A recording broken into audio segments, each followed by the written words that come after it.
Excuse me. BBC Radio Scotland is effectively a school for geniuses, and now there's a programme on our station under that very name. Presenter of that programme is Vic Galloway. He's through in our Edinburgh studio. Good morning, Vic. Hello, Fred. How you doing? I'm fine, thanks. Vic, where can I see a photo of your tattooed back? Actually, there aren't any photos, I'm glad to say. Right. Mind you... Could you scan one on the BBC scanner? And possibly. ping it through to me? Maybe I'll just rip my shirt off next time I see you in the canteen. Maybe not. Okay. Maybe not. But yes, no, there's a fully tattooed body, I'm afraid, but I'd like to keep it under wraps most of the time. It's no secret that you have a tattoo. No, I've got a few tattoos, actually. I've got a half sleeve on one arm, the beginning of another arm's full, and, one big one on my back. Are you going to have wavy lines like Beckham has? No, I don't know. No. I don't think so. Yeah. Well, you never know. I mean, he is such a style guru. Maybe I've got to follow in his footsteps, you know. Yeah. But his are permanent, aren't they? He's not just had transfers done. You never know. Shocker, wouldn't it, if they just kind of washed off. David? Indeed. We have your colleague from the School for Geniuses, mind reader, and it sounds kind of like a derogatory term, mentalist, Drew McAdam. Good morning, Drew. Good morning, Fred. You happy with mentalist? I'm going to call you brain invader. That sounds better. Have you ever been called that? No, I've never been called that before. Because I am cacking myself here. I'm just wondering what you're going to get into my head and pull out. There's things that are in there that nobody's ever seen or heard. I already know about that. Do you? Well, let's talk about the series first of all, and then we'll talk about you, Drew. Sure. Okay. The series is Vic. You're presenting. Drew's involved, and you're looking for geniuses in the younger generation. Well, yeah, sort of. I mean, the idea is that the programme School for Genius, we go around primary schools around the land, and Drew tries out his techniques and his demonstrations and experiments on the children, and he actually teaches them various skills, how to improve their memory, communication skills, the connection between mind and body, and tries to sort of build confidence and tell them why the impossible is not actually impossible. So it's really interesting. As well as that, it's very entertaining. He does the sort of Uri Geller thing of bending spoons. He can also do all kinds of sort of mind experiments, and you'd think it's guesswork, but is it playing psychic? The percentage game? Yeah, quite possibly. We've not tried that one yet, but ask him. Are you playing the percentage game, Drew? No, not at all, no. It's all down to communication. It's about teaching the kids how to communicate on a different level. A lot of the skills and the techniques that I use were those used by, like, fake spiritualists and fake mediums in the past. Reading body language, changing your own body language to influence them, that sort of thing. But it's interesting you call them fake spiritualists and fake mediums, like there are genuine spiritualists and genuine mediums. I don't know. I mean, I talk to the dead, but nobody's ever answered me back yet. Is that the audience? But, Drew... There is, I mean, you can't actually you feed into somebody's mind and pull information out that they're not prepared to give you. I mean, you can surmise, I guess. Yeah, I suppose that's what it's down to. I mean, you can walk into a room and there's somebody there you've never met before in your life, but you instantly know whether they're pleased to see you or not without a word being spoken. Now, that's remarkable. That is mind-to-mind communication. It's not mind reading, it's picking up on a single thought. So if you can control the situation, then you can get that single thought. And that's got a lot of uses in business, for lawyers, for salesmen, for all that sort of thing. Is it down to how they look at you, how long they look at you, what part of you they look at? Well, that would certainly tell you a lot, right enough. Where are you looking right now? Yeah, and their facial expression as well. That's a lot to do with it. And not just that, but the paralanguage, the way they say things. That's how it's used, for example, for detecting lies as a human lie detector. Right. Am I pleased to see you? Yes, you are. Quite obvious. I didn't know it was that obvious. Am I pleased to see Lindsay? Well, he's got a bottle of beer in his hand, so I would assume so. That's a lie, Drew. It's a can. Can you demonstrate any of your kind of abilities? Yeah, Is that and possible? can I just clear something up before we do that? Vic said something interesting there. He does the Uri Geller thing of bending spoons. I guess that somebody somewhere in the universe has bent a spoon long before Uri Geller ever did it. I found an old book of these practical jokes you used to get in novelties, and one of the things that was in that from 1935 was a bending spoon. Right. So you could put it in somebody's tea. You know, you'd give it to your granny, she'd put it in her tea and it would melt, there'd only be half the spoon. The only problem was it used mercury to work. So there's a lot of people killed their grannies. Come on. That's how you do it. What's more, and that's show business. Yeah, sure. But Come on, Granny, we've got to laugh. yeah, sure, we can try and experiment. Look, I brought in some promo photographs of some of the individuals that work with BBC Scotland. So we've got like Ian Anderson, Janice Forsyth, Brian Burnett, Tom Morton, Gary Roberts and Leslie Ridder. Black and white photographs. None of me. No, because the ones of you didn't have the same smiles that they have. Here's a little ball of paper, look. Right. Okay. He's laid out the photos of Brian, Tom, Gary, Leslie, Janice and Ian. Do you just have to match the names to the faces? Right. You've got a little ball of paper there, just so it's completely unambiguous. I want you to pick that up and place it on one of the photographs. Now, before you do that, let me just explain that some of these photographs will be more psychologically appealing than others, like Brian Burnett, there's palm trees in the back. Gary's got a lovely smile. Great smile. Gary's looking Tom's happy. wearing a hat. Leslie Ridder. She's different. There's a female there.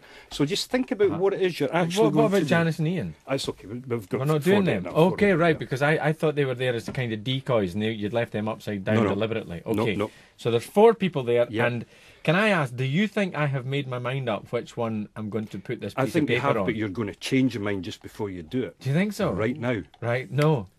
Too late. Too late. I'm going to do it. Okay. Now that's interesting. You've picked Leslie Ridder. Envelope's been sitting here the whole time. You'll notice that on the back of the clipboard where I've been sitting, I have the word Yelcell, which is Leslie backwards. I have the initials LR on my hand, which I've been sitting like that. So subliminally, I was hoping you would pick up on that. And on the back of the envelope, it says... You picked Leslie Riddick. Oh, no! He's been gone. No. You've got another 12 bits of paper that say Gary Roberts. He's tattooed with the names of Radio Scotland people. I was going to get Vic to say that would be great if Vic Galloway burst through the door, pulled his shirt off, and had tattooed in his back. Fred picked Tom Morton. Now, why is that? Why is that? Because you thought, well, Fred's going to go for the lady? No, when I was talking about initially, I thought you probably wouldn't go because it's so obvious that it's different. But you're the type of person that would just dig your heels in and say, well, that one's obviously different. I won't go for that. Yes, I will. But I hadn't made up my mind until I said, now I hadn't made my mind up. But then I did, and I didn't change. Oh, I'm disappointed in myself. It's like... Some things are more psychologically appealing than others. Right. If you say to somebody, think of a vegetable, most people say a carrot. If you say, think of a wild animal, most people will go for a turnip. No, they'd go for a lion. So Vic's stunned into silence through there. Vic, we're enjoying these little games. Examples. Yeah, it sounds great. Is it okay to call them games, Drew? Yes, of course. That's what they are. Yeah, it's a bit of fun, but it's communicating on a different level, isn't it? Right. Yeah, and we were at Downfield Primary School in Dundee recording some stuff for the first programme, and Drew was doing all sorts of mind-reading stuff. He guessed people, one of the teacher's girlfriends, his first ever girlfriend's names, both the first and surname, and he also had a girl stand out of the class, open a book at a random page, and he guessed the first word on the page that she was reading just through the movements in her face. It was amazing. It's utterly amazing.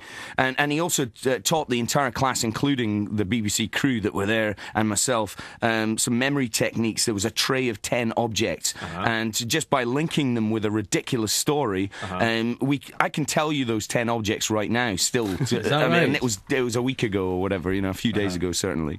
And so they're simple techniques techniques, but they really work. And we think that as well as improving the children's lives, we reckon that it's something for everyone. We're going to be interviewing and speaking to adults as well, and we reckon that it's the sort of thing, if you forget your shopping list, it could be useful in helping you remember that. If you've got nervousness about taking a golf shot or taking a penalty in a footy game or something like that. You've got them. Yeah, well, it's all these kind of techniques are good for building up confidence. Right. Or if you want to haggle at a car boot sale, if you want to remember your set list, for instance, Easy Orchestra, you're playing tonight, you want to remember the set list without having to write it down every night. It's these kind of things. If you're a public speaker and you want to remember your lines or not get too nervous about it, we reckon that School for Genius is the kind of program that's going to help you investigate your inner self and build confidence. And it's fascinating and fun as well. And we want people to get in touch. How can they do that? schoolforgenius@bbc.co.uk. So that's School for Genius, all one word, at bbc.co.uk.